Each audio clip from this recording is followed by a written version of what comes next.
Hi, my name is James Lee Tang, and today is August 30th, 2022. Here are my note cards. You can see that. It's my first time doing this presentation, but here we go. Today we're going to talk about the integumentary system. So, did you know that the largest organ in the body is the skin? It's the skin that protects you against infection, changes in temperature, maintains your fluid balance, and even helps synthesize vitamin D.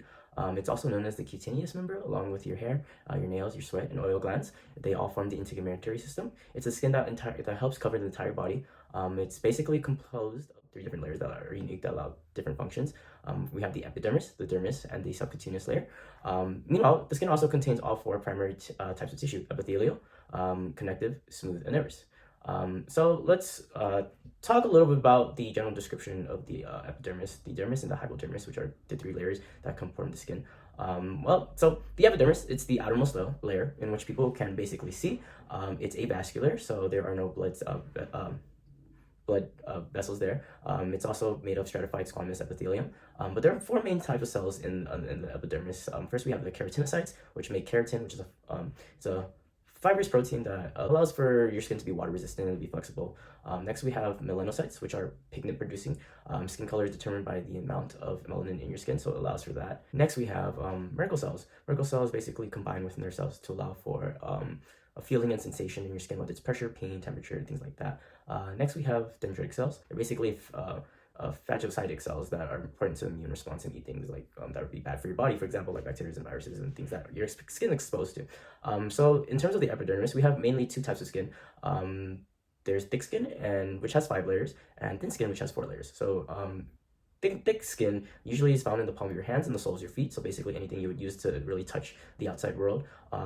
So yeah, let's get into those layers. So all the way at the top, we have the stratum corneum, also known as the horny layer. This is where a lot of the dead interlocking keratinocytes exist, and they're all, again, there's a large layer. There's a larger layer in the thick skin compared to the thin skin, but that makes sense as you want more layers for protection. Underneath that layer, we have the stratum lucidum.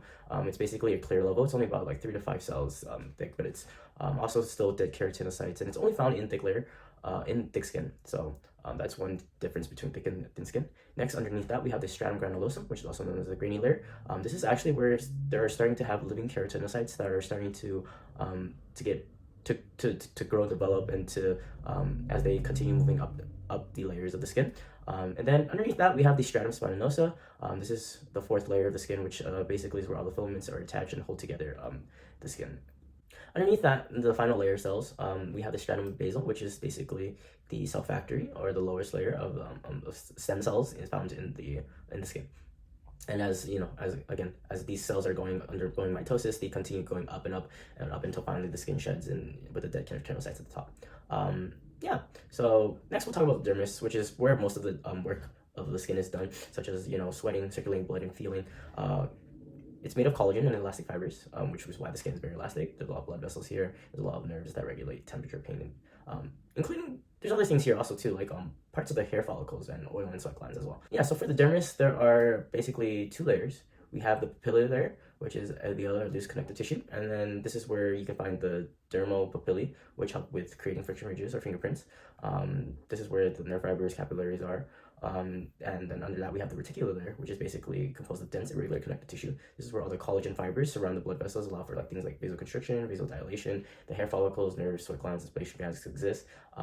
Yeah, and then underneath that, lastly, we have the hypodermis. It's also known as the subcutaneous layer, or the adipose loose or fatty tissues, basically. And that just provides insulation, energy storage, shock absorption, and helps the skin keep it in place and thick. To end this presentation, I just want to talk about how this relates to a possible clinical application of my future career. So I want to be an occupational therapist. Occupational therapists deal with a lot of helping people get back on track and moving on with their daily lives and their activities of daily living. For example, occupational therapists often work with people who have things like pressure ulcers or burn victims, wound management. But one thing in the book that I really saw that we talk about is geriatric patients. We learned that geriatric patients have fewer melanocytes, fewer follicles, reduce skin repair, immunity. They have a very thin epidermis, which makes it hard to retain heat, reduce sweat gland activities, things like that.